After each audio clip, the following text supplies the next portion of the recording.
Yan, so syempre magandang araw sa lahat. Ayan, so customer natin is isang Toyota Vios.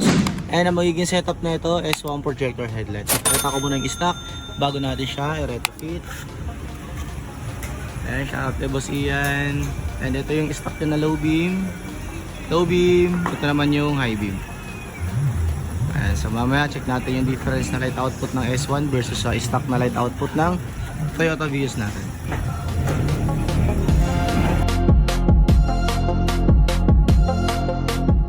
Tayo, after 15 to 20 minutes is nabuksan na nga yung headlight and pinifit na ni Sonti yung S1 projector na gagamitin natin dito sa Vios.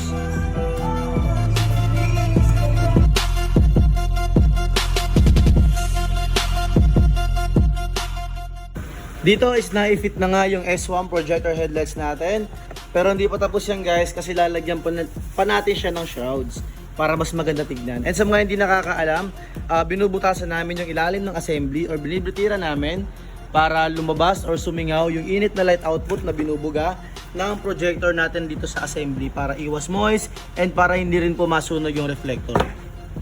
Ayan, ayun po yung dahilan kung bakit namin siya binubutasan dito. After nan guys, lalagyan natin siya ng anti-moist. Ayan, and sa mga napapaisip lang baka mabasa ng tubig once na mag-engine wash, hindi po yan mababasa kasi nasa ilalim naman po yung butas niyan. Nasa ilalim ng assembly. So, hindi po para mabasa yan pagka mag-engine wash tayo. Pero, wag na wag lang po natin siyang ibababad kung sakaling mabahaman. Ayan, wag naman sana. Kasi pag nabaha to, automatic dyan dadaan yung tubig. Update tayo sa Vios. So, dito is nakikita natin yung S1 projector headlights. And nakabitan na rin natin siya ng shrouds. Ito yung look niya pagka naka-park light. Hindi pa namin nakakabit yung lens kasi nga nagpatag pa kami ng light output. Pero pag naka-park light siya, ito na yung look. Ayan. So parang meron siyang mata pagka naka-park light. And ganda rin sa kabila. Hoy, low beam. Ito naman yung low beam niya.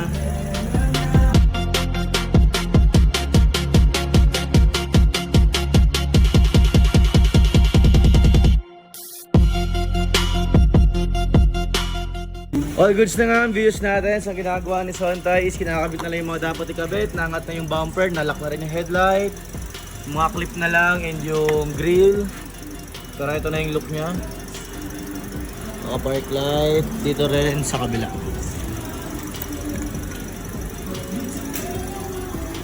Yan, so all goods na nga yung Vios natin. And nasarado na rin. Nakabit na rin yung mga dapat ikabit. So ito yung final look nya.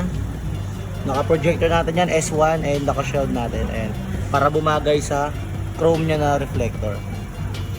Kabila din, gano'n.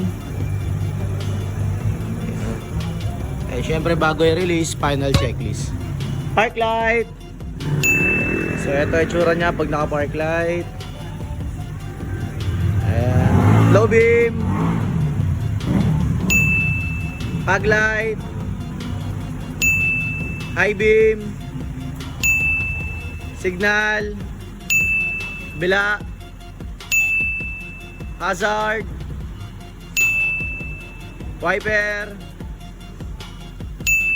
all goods. So check natin yung gilid, fender, okay naman, bago rin yung lens ni sir. Okay, kabila, okay, napita mo na maayos. Check for dashboard, ano, ito naman.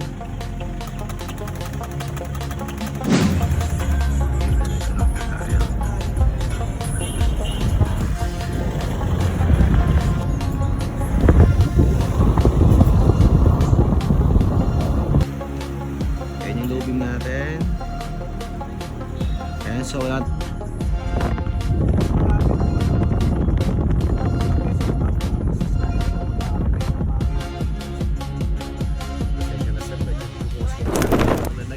Yan, so all goods na nga ang Toyota Vios natin. Kaya sa mga gusto ng ganong klaseng setup, pin natin sa page natin.